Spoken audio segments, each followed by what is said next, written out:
BRS MLA Jagadish రెడ్డిపై suspension ఎత్తివేయాలని స్పీకర్ను కోరారు హరీష్ రావు. స్పీకర్పై అనుచిత వ్యాఖ్యలతో జగదీష్పై సస్పెన్షన్ వేటుపడింది. అయితే అనుచిత వ్యాఖ్యలు చేయకపోయినా సస్పెండ్ చేశారని హరీష్ అన్నారు. జగదీష్ ఎక్కడ ఏకవచనంతో మాట్లాడలేదని, అతని సస్పెన్షన్పై పునః పరిశీలించాలని స్పీకర్ను కోరారు. స్పీకర్ అంటే తమకు ఎంతో గౌరవం ఉందని, సభా సంప్రదాయాలు పాటించాలని తమకు ఎప్పుడూ కేసీఆర్ చెబుతూనే ఉంటారని గుర్తు చేసుకున్నారు హరీష్ రావు.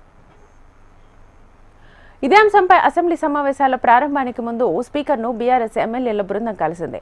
మాజీ మంత్రి జగదీష్ రెడ్డి సస్పెన్షన్ ఎత్తివేయాలని ఎమ్మెల్యేలు స్పీకర్ను కోరారు. స్పీకర్పై జగదీష్ ఏకవచనంతో మాట్లాడలేదని, జగదీష్ ఎక్కడా సభా సంప్రదాయాలను ఉల్లంఘించలేదని స్పీకర్ దృష్టికి తీసుకెళ్లారు. బీఆర్ఎస్ పార్టీ శాసనసభ్యులు జగదీష్ రెడ్డి గారిని సస్పెండ్ చేసిన విషయం మనందరికీ తెలిసిందే.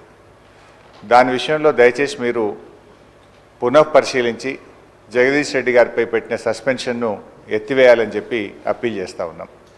జగదీష్ రెడ్డి గారు ఎక్కడ కూడా మీ పట్ల అమర్యాదగా కానీ ఏకవచనాన్ని కానీ సంబోధించలేదు. మీరంటే మా అందరికీ కూడా ఎంతో గౌరవం.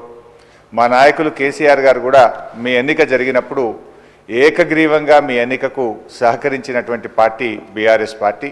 మా నాయకులు కేసీఆర్ గారు కూడా ఎప్పుడు కూడా మాకు చెప్తూ ఉంటారు, సభా సాంప్రదాయాలు పాటించాలని, మీ పట్ల గౌరవంగా ఉండాలని కూడా చెప్తూ ఉంటారు. సో మాకు ఎక్కడ కూడా బీఆర్ఎస్ పార్టీకి కానీ మా సభ్యులు జగదీష్ రెడ్డి గారికి కానీ మీ పట్ల మంచి గౌరవం ఉంది తప్ప మేము ఎక్కడ దురుద్దేశంగా కానీ ఏకవచనాన్ని మీ పట్ల ప్రయోగించలేదు.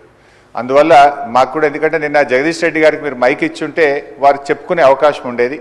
వారికి చెప్పుకునే అవకాశం లేకుండానే సస్పెన్షన్ జరిగింది కనుక మీరు ఒకసారి పునఃపరిశీలించి వారిని సభలోకి వచ్చే విధంగా సస్పెన్షన్ ఎత్తివేయాలని మా తరఫున విజ్ఞప్తి చేస్తున్నాం.